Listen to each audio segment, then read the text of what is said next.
Hey, so if you don't know, I have 3 shows currently running on Broadway with my name on it right now. I got Once on This Island, I've got Play That Goes Wrong, and I've got Kinky Boots. If you enjoy the podcast and want to support it, go see one of my shows. It's that easy. Once on This Island, Kinky Boots, or The Play That Goes Wrong, now running on Broadway. Check them out. I wanna be a producer with a hit show on Broadway. I wanna be a producer. Hello, everybody. This is the Producer's Perspective podcast. I am Ken Davenport. Welcome, everyone. I'm super fortunate to have on my podcast today the Tony Award-winning author, Lisa Kron. Welcome, Lisa. Thank you. So Lisa won 2 Tonys for her book and lyrics to Fun Home. She was also nominated as an actress for her own play. So let's start with this one. Why plays? Why not write something else? What drew you to write for the theater? Well, I was not going to be a writer at all. I definitely did not see that coming. I didn't really write anything. And when I did write, just the little bits that as, a kid in school or whatever I wrote, I was a little bit horrified by my writing.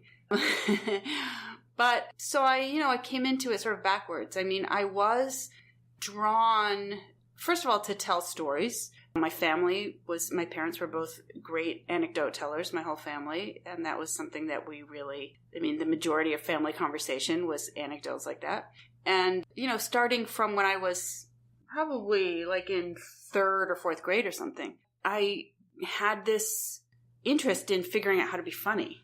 And which I quickly understood was a little bit different for girls than it was for boys. And I was interested in how to tell a funny story. But I didn't know anything about theater. We didn't go to the theater. I didn't see a play till I was 16 years old. It really wasn't we listened to cast albums. We listened to Broadway cast albums. But I didn't really know anything about it.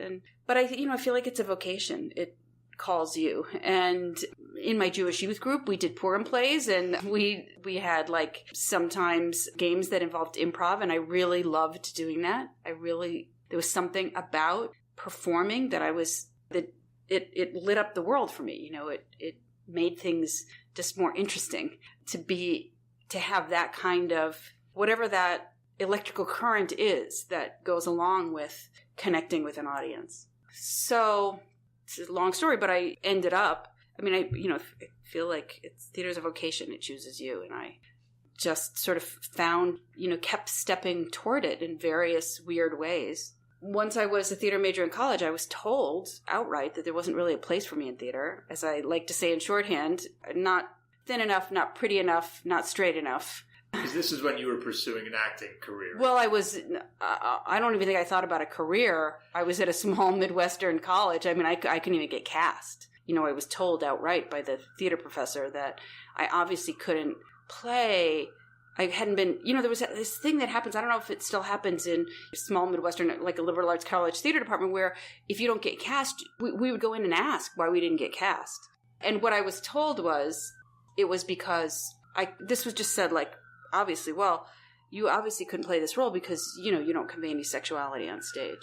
What is amazing is that someone would actually say these things. To an 18-year-old girl, why would you do that? Also, later I thought perhaps my sexuality was not recognizable to you. But, for every sort of avenue that was closed, there was something that opened, some avenue that opened. And I was sort of scared of everything. I was really, really shy. But I was sort of, when I was in high school, I guess, I started to have this feeling that I could get to the end of my life and be like, wow, I didn't live my life because I was afraid. And then I would be horrified. And so if I sort of made a rule for myself that if a door opened, that I needed to step through it, even if I was scared. And that took me in a lot of interesting places. And it's a very hard thing for an 18-year-old person to decide to do, especially when everyone's saying, by the way, this is probably not going to work. I guess so. It's not like anything I did was actually so scary, so I don't want to congratulate myself really about it. It's not like I know a lot of people who do really scary things. It's not like I made any choices that were actually dangerous in any way. And I had a very supportive family, and that was extremely helpful. They weren't pressuring me to do anything other than what I was doing. And that was really awesome. But anyway, I ended up the Wow Cafe, this lesbian theater collective. I had been drawn there by seeing a show by this company, the Split Britches company, Peggy Shaw, Lois Weaver, Deb Margolin, all of whom are still writing. Peggy and Lois had a show in the Under the Radar Festival this past season. Deb Margolin's still writing. I just read a recent play of her called Turquoise, which somebody needs to produce. Somebody produces play Turquoise. It is astonishingly beautiful play. And I saw their work when I was first in New York. I was 24, 25 years old. And anything I thought I knew about theater, which was virtually nothing, but I thought was a lot. I mean, it just cracked the world open. It just cracked the world open in terms of what I thought theater could be, how it could make me feel, and what I thought it was for. I was on a panel a couple days ago with the playwright Monet Hurst Mendoza, who was talking about seeing angels in America for the first time, and how seeing that she thought that plays had, I'm sort of paraphrasing her here, but she thought that plays had to be, I guess she thought they had to be more literal, and when the angel comes in, she was like, oh, that's a play, and she's this wonderful, inventive playwright now. And certainly that's the kind of thing that happened to me. I mean, it just revolutionized my mind and the rest of my life. So they were working from this theater collective, this lesbian theater collective in the East Village, and I just started to go there. It still exists, the Wow Cafe on East 4th Street. It's open to any woman who wants to go there. I don't know if it's still organized exactly the same way, but when I was there, you would just go, there was a staff meeting every Tuesday night, and you'd go to a staff meeting, and then you'd do support work on somebody else's show, and then at the beginning of the year in the summer, there'd be a retreat, and you'd say if you wanted a show, and then you'd be given a time slot to do a show. The fact is that if you give theater makers resources, and if you don't try to fix them, the amount of good work you will get will be much higher than it is if you mete out these resources to only the people who you deem worthy, and then you help them or fix them. That has been my experience. What was your first thing that you did there? Well, the first thing I did was a variety night. That's after I saw that play, then I knew this woman who was a part of WOW, and she was like, oh, we have variety nights. Come to a variety night. I had never done anything like that. The variety nights really, as it turned out, were like people just standing up and talking about their vacation they just took, or there was a woman who could whistle classical music through her nose, or they were just, or, somebody would like jump rope and do poetry. I mean, it was really, but I came from this undergraduate theater background. At that time, I had been a member of a touring company. I had done a national tour as an actor. So I had these stories, these funny anecdotes that I had honed for years, mostly about my family. And then I had this Victorian variety song that I sang as an audition called I Saw Stars. And in this song, which was kind of funny, I would do a tap dance. There was like a little tap break in it. So for the variety night, I told these two stories and I sang this song. And then it was at WOW at that time was in a little storefront on East 11th Street, right by where Veniero's is. And the stage was like 5 by 5, and it was in a tenement. So it was the storefront of the tenement. So there was the storefront door, and then you could go out the back door into the hallway of the tenement next to you. So I went out I went out that back door, and then I was out on the street.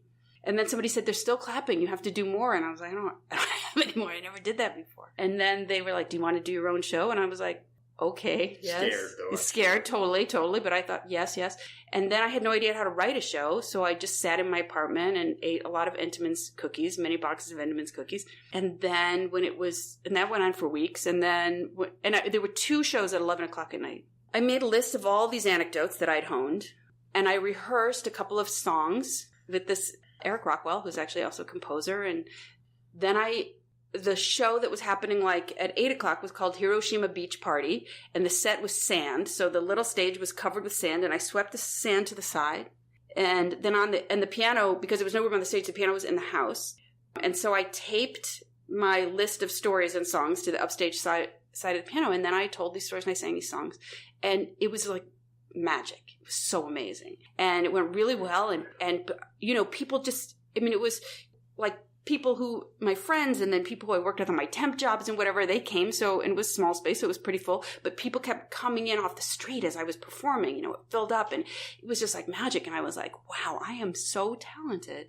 I don't really need to do I just stand on stage, and everything that drops out of my mouth is like magic. And then they asked me if I wanted to do a show, like another show, and I did. And then that didn't go as well. And then it was like, 7 months later or something. And then I was like, oh, there's something happened there, something I did instinctively that didn't happen here. And there were a lot of little performance spaces. And so I just went from performance space to performance space. What was the thing that was missing? Did you ever put your finger on it? Yeah. I mean, I think like anybody who performs comedy, you can't try to be funny. You have to learn how to come at it from underneath. I was trying to repeat what had been successful, and you can't. It just doesn't work that way. You can't control it. And you can't indicate to the audience how you want them to respond. You have to offer. You have to do a thing and let them do what they're going to do. We go back to the Entenmann's cookies for a second. Absolutely. Chocolate shit. No. So you said you had never written a show before. No, and then I didn't write anything then. I didn't write anything for years. I improvised on stage. And then I would tape. I would do a lot of like little short performances, and I would tape them so that as things occurred to me in the moment, I would have an idea of what I was going to say, and then those stories got built by performing them. And then I would sort of gather material together and ended up doing, at some point, Mark Russell, who was at PS 122 then, said, do you want to do a show here? So I would do a full-length show. I do a full-length show at WOW or full-length show. I think if I did a full-length show at La Mama, I think it was or Dixon Place. I did shows at Dixon Place. But it was really between WOW and Mark Russell offering me time to do whole shows that I would sort of put together these, shows where I told stories and sang songs, and I often had choruses of backup singers. And I was really, really interested in being consistently funny, and also the nature of that kind of a connection with an audience that is simultaneously seems spontaneous, but is something. It is spontaneous, but it is also planned, and it is also not the same as you and me talking. It's something else. It's lifted into a different kind of engagement. And I was really, really, really interested for a number of years in learning how to master that engagement, in which you have control over the situation, but you're moving in a direction that you have planned out, but you have got to also be porous. You have got to be in actual conversation, actual interaction with these people in this room at this time. So if someone gets up and walks out, if there's a siren outside, if something else happens, you've got to somehow you've got to incorporate that into, you can't just close down and say, I'm going to keep going in this direction. You want to keep going in that direction, but you need to be permeable also. And you're lifting people into a world that you're making with them, which means that you have to somehow, whatever comes into that room needs to be incorporated into the thing that you're making together. Otherwise you're not really doing the thing. And that kind of mastery, I remember like watching Betty Davis on a talk show and looking at her authority sitting in that chair. It's a kind of, it's what they call stage presence. And the only way you learn it is by being on stage for hours and hours and hours and hours, and not only in successful shows. I mean, it's really interesting. Sometimes I see on stage actors who have become famous because they have been fantastic in really successful shows. And then you see them at a benefit or something like that. And they don't actually have the chops to bring people toward them if those people didn't come in wanting to be on the ride with them. That's a different kind of chops that you learn over time. Your process now, how related is your process about writing now to your process in that first time when you had the Entenmann cookies? Do you still eat jot cookies? down things? Yes, you still do. The cookies are a constant. Do you still tape things? Because you are one of those very interesting writer performers. You do both. Obviously, you're very comfortable doing both and very good at both. Is there a performance element to your writing? No, not so much. Well, I would say there is, and that I can hear when things are out loud much better than I can hear something on the page. So I develop things on paper now. I certainly don't develop by improvising things in front of an audience. I don't have oh my God, I'm too old for that. I just don't.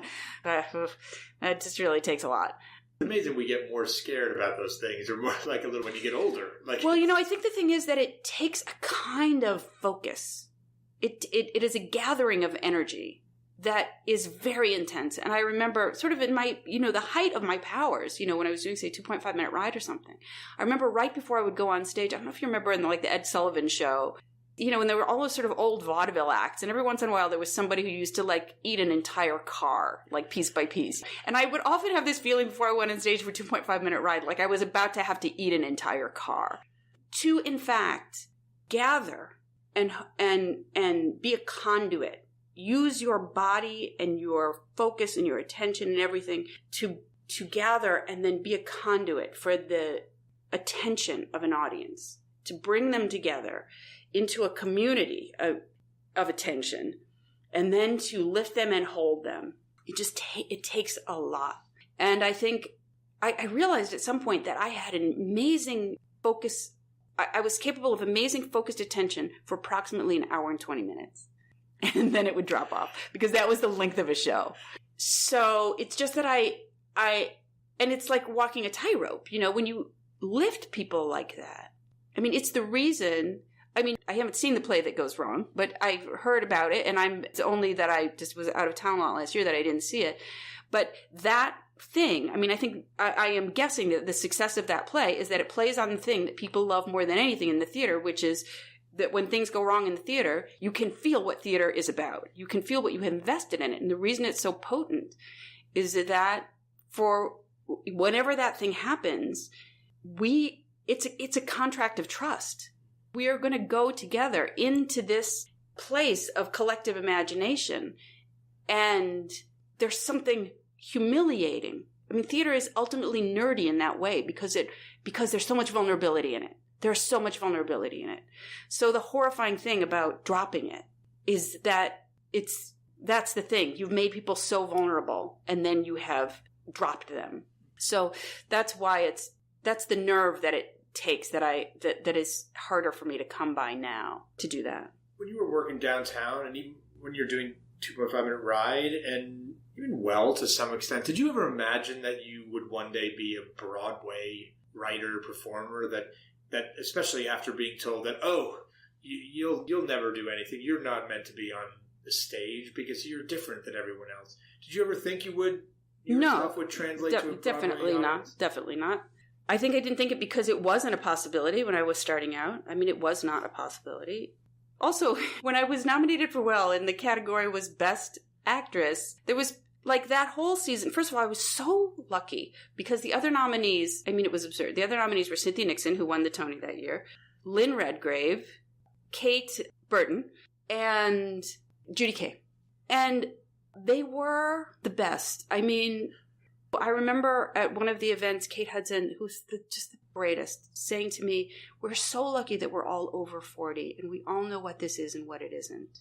Lynn Redgrave opened a show at the West Side Theater at that time and invited us all to come to opening.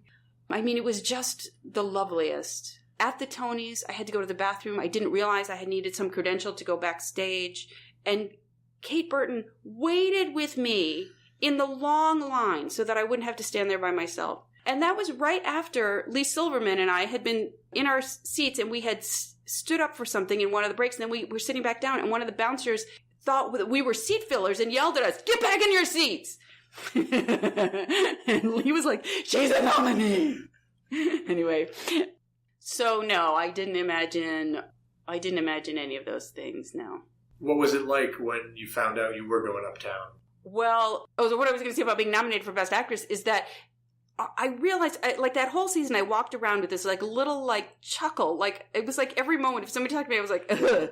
Because I thought, and I couldn't figure out what it was. And then at some point I realized that everything that I had done, everything that had sort of spurred me along, every kind of background shaping that I had done unconsciously of my career had happened because of the fact that I knew for certain that the bedrock thing I knew was that I would never, ever be nominated for a Tony for Best Actress. That was the, one or two things I know for sure. That I knew for sure. So it was just kind of hilarious. Do you think that helped, though, in some crazy way?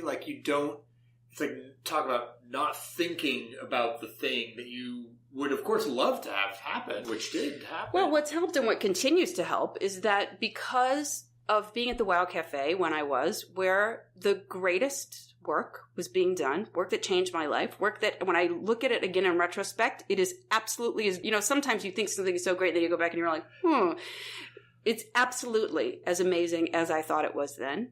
Nobody was paying any attention, with the exception of a couple of women from The Voice. Nobody wrote about us. And then women academics started to write about the work there, but nobody else. Reviewers didn't write about us. When, at that time, HBO and Showtime were starting to come down and find people and bring them up. Alden Gray, Eric Bogosian, Dennis Leary, all kinds of people were getting lifted out of that world. Nobody could see us. Then, at some point, there started to be histories of the performance scene in East Village. Until very recently, we were in none of them. And that was enraging in a way. Still enraging. But it, for me, had this other effect, which was there was no reason to be there, except that what was happening in that place was electric. It was the making of culture. It was us delighting ourselves there were no images of us or what we were like, and we were making them. And they were hilarious, and they were sexy, and they were inventive, and they were done. And so I remember this feeling of just like, this is alive. Wendell Pierce talks about a living culture and how, as opposed to a commercial culture, that when culture is alive, it's how you celebrate it's how you mourn your losses and you celebrate your successes. It is interwoven into your daily life. It's a means of daily expression. And that's what the Wow Cafe was like for us. We lived there. Everything we did, we were putting on stage. We were putting on things on stage. They didn't cost any money because we didn't have any money. And we were just like, wouldn't it be interesting if we did this? Let's do this. Let's do this. That was the most valuable thing that could possibly happen to me, because I don't have any of course, it's amazing to have made my living for the past decade or so in the theater. That is very lucky. But I am not confused I don't confuse making my living in the theater with my legitimate right and my ability to make theater. I know that those two things, it's lucky when they go together, and they can occur separately with no problem at all in terms of making the work. And that is really lucky, because it means that I can do things on my own terms, and I can walk away from projects I don't want to do. And in negotiations, I mean, the other thing is I learned to be a collaborator. It's not like I don't think that I know that I'm a really good collaborator, but I don't have trouble. I often say to students, like, who is your primary relationship with in the theater? And they often will start to talk about artistic directors. That's who they're trying to forge relationships with. And I say, your relationship is with an audience, and the artistic director is the guy you've got to get through. Sometimes the woman you've got to get through to get to that audience. You talk about collaboration, so let's talk about how you made the transition from doing these from variety shows downtown to 2.5 Minute Ride to then Fun Home, which all of a sudden, it's a musical, first of all, right? You had had some musical experience, but now you're collaborating with folks. What were those first sessions like for you? Right. Well, I was collaborating. I worked for many years at WOW. I made shows with the theater company, the Five Lesbian Brothers. So the five of us wrote collaboratively. So I feel like I really learned a lot about something that many people don't get to learn, which is how you can actually collaborate with people, and which means listening to them and being open to them, and also pushing, that there can be rigor in collaboration. How you can be kind, how you can be in humane relationship with somebody else, and also rigorous. I think I could learn to sit with disagreement, and how you get past that, and how you get through it, and the experience of believing for sure that you know what the answer is, and then either being able to convince people that's right, or finding out that in fact there was a better answer that you couldn't hear because you were only thinking about your own answer, or what generally happens, which is together finding a third way. Any specific examples of Fun Home where there was a disagreement and you were persuaded, like, oh wait, I should look at this a little different? Anything changed? Yeah, a lot. I would say that, Janine is also just a a world-class collaborator. And I think she and I knew that about each other. And then Sam Gold was too. And so I think the ethos of that collaboration, which was so great, I think we all knew how to say, I don't understand what you're saying, but let's take a look. That was the ethos. And ultimately we all had the same. I think the thing about collaboration too is you realize you can't collaborate with everybody because you have to ultimately have the same aesthetic values at the end. So you all ultimately are going to have to agree that the solution, you have to be able to agree on a solution to a problem. I mean, the story about that isn't actually about those collaborators, but Oscar Eustis was like, I mean, there were some notes that he gave me that I was absolutely opposed to, and I was correct about those things. But there was one, and I have to say, one great thing about Oscar was that he really just let me just like pound on him, you know, like he would say so and so. And I remember at one point I was like, Oscar, I think I threatened to hit him. I didn't really it was a rhetorical device, but I thought even so that he was just like, whatever.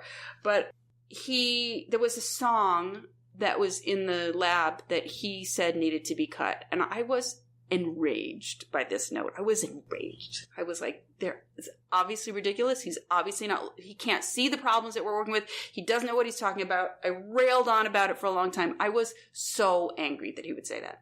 And so for the lab, we didn't cut it. I was just like, that is the most absurd thing I've ever heard. And then we finished the lab. We took a month or so off. And then I went back to the work, started looking at it again to get ready to do whatever the next pass was. And so you can see what's coming. I looked at it and I was like, oh, man, oh, fuck.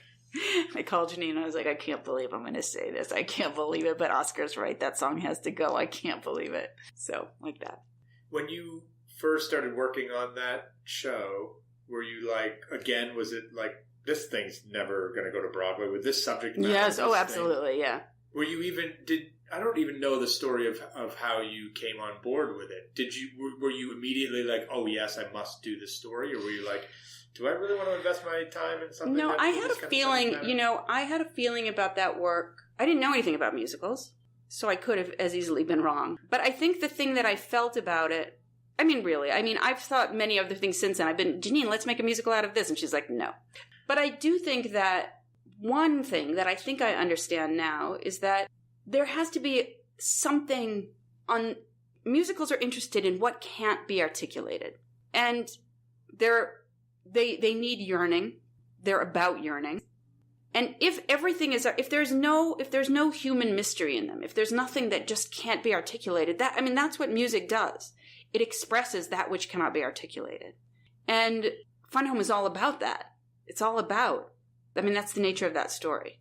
I also knew that I understood something about that book that I felt that most people would not be able to see. I understood its essayistic nature, and I knew that what she was doing, that it wasn't a story about things that happened to a family, that it was an essayistic consideration of the narratives that this family had formed about itself. So I felt like I could recognize that that's what it was, because I had been similarly interested in those kind of narratives. And I knew that I knew something about dramatizing that kind of an essayistic questioning of the nature of family narratives, because I had done that with 2.5 Minute Ride. So I also knew how difficult it was. The same with Well. Well is a similar version of that. Also that the story, in some sense, was about individuating from your family, which was also the story that I have told again and again. That's been my central story that I've told a lot.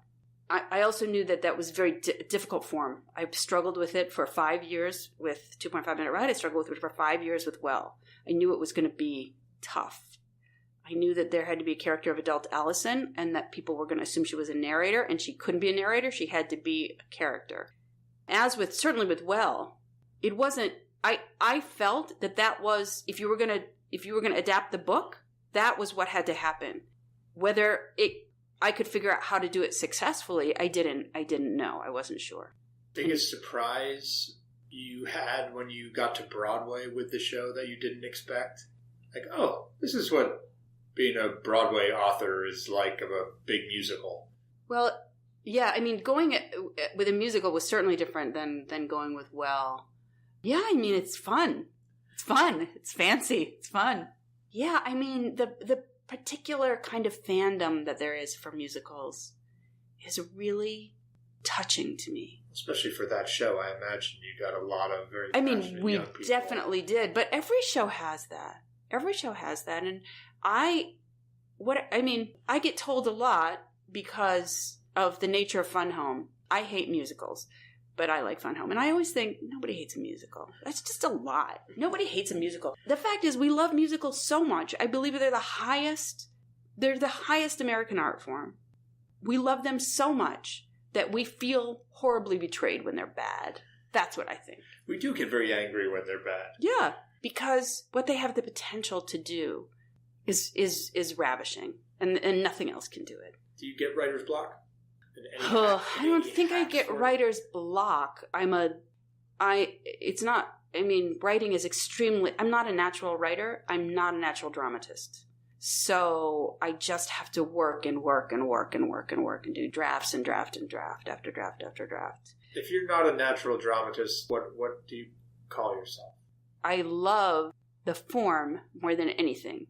So, I don't know, I'm dogged.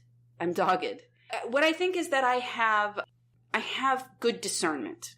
And that means that, somebody like, for instance, Stephen Edley Gierges, that's a natural dramatist. You know what I mean? There's nothing, trying to think of, it's not actually that common.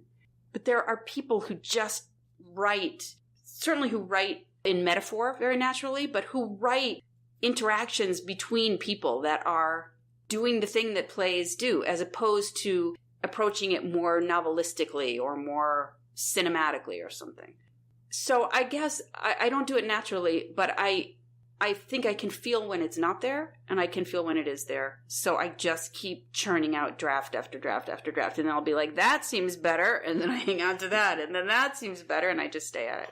So you were able to confront your own fears as well as confront people telling you, like, hey, there's probably not a place for you in this thing we call the theater, which is incredible. And you're such a role model for so many other women out there that, as we all know, there are not enough of in, well, just about every position in the theater. But especially, they're available. Women are available. Especially writers. What can we do? Give us one action item, one thing we could all do right now to encourage more women to pick up a pen, to offer them more opportunities, whatever it is. There are plenty of women writers. There's no shortage of women writers. There's no shortage of writers of color. There's just not. There's not. The difference, number one, diversity, gender, and racial and ethnic diversity have to happen from top to bottom. It means that we have to make those choices. We have, for white people, so speaking as a white person, we have to know, and I can see this happening with men around the gender issue. It will feel different. It will, when there is parity, when there is balanced diversity, it will feel different than it does now. As someone said, I heard someone say, if you have had privilege, then equality feels like oppression. So we have to be aware that it will feel different, and we have to make room for people to move up. The other thing I think that is the most important thing is that, I interviewed James Lapine for the Dramatists Guild Legacy Project. I'm a huge admirer. It was an amazing interview. And he made this comment, which I don't take any issue with, but it was really stuck with me. But he was talking about his first plays, and he said, well, first couple of plays that you do, you get the benefit of the doubt. And I remember just being like, what? And I was like, oh, wow, yes, no, I don't know that. That doesn't happen to women, that doesn't happen to people of color. How that translates into other things is that white male playwrights, we take chance every time somebody chooses a play, they're making a leap of faith every single time. And it's very unconscious, these different sets of assumptions. People look at a white male playwright and they think this might be interesting. And this, I'm speaking very generally, right? That could be interesting. I'm going to give that guy a chance. But with women and people of color, they're like, I don't know. Let's see. Once I see that they can do the work, men are lifted on the basis of their potential, and women and people of color on the basis of their accomplishments. If we're aware of that and say the chances that this leap of faith will pay out are equally distributed. Success and failure, equally distributed. That will be helpful. But there's no shortage of writers out there. None. And if what did I hear somebody say? If you lose your keys, you don't say, well, I've lost my keys. I guess I'll never drive my car again. You keep looking till you find your keys.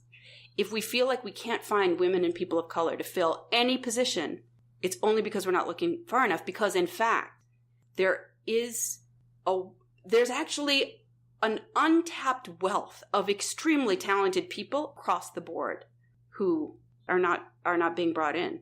Advice to young women playwrights out there, or young playwrights in general, that are trying to break into this business right now, that may be finding themselves banging their heads against a wall. They can't get through.